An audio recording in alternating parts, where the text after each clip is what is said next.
તમે ખાલી આવવાનો કોન્ટ્રાક્ટ હોય જે રસ્તાઓ 75 ઇંચ વરસાદ નડિયાદની અંદર વરસ્યો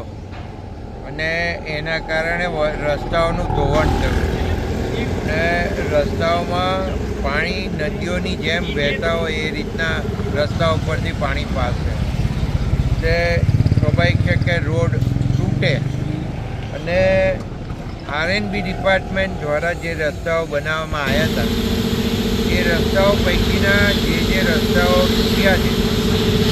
એ આરએનબી ડિપાર્ટમેન્ટ પાસે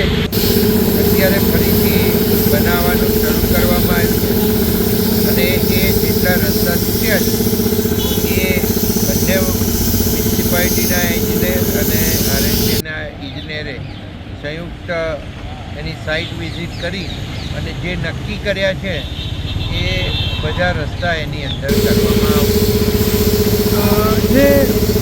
ખાસ કરીને વાત કરીએ તો જે નગરપાલિકાના હદમાં આવતા જે રસ્તાઓને પણ ત્યાં જે રસ્તાઓ છે હમણાં અમે 2 કરોડ રૂપિયાનું ગ્રાન્ટ મળી છે તો 2 કરોડ રૂપિયાના રસ્તાઓ પણ આરએનબી પાસે જ કરાવવાના છે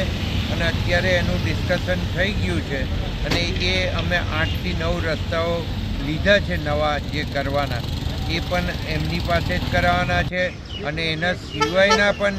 લગભગ 4 કરોડ રૂપિયાના રસ્તાઓ જે ફરીથી બનાવવાના થતા હોય એટલે ભૂતકાળમાં થયેલા હોય જેને 4 વર્ષ 5 વર્ષ 6 વર્ષ ઉપર થઈ ગયા હોય અને જે કરવા જેવા હશે એનું પણ અમે આયોજન કરેલું છે. એટલે દિવાળી સુધીમાં તબક્કાવાર રસ્તાઓ બધા સારા થઈ જાય એવું આયોજન અમારું છે અને એ પ્રમાણે કામગીરી થશે.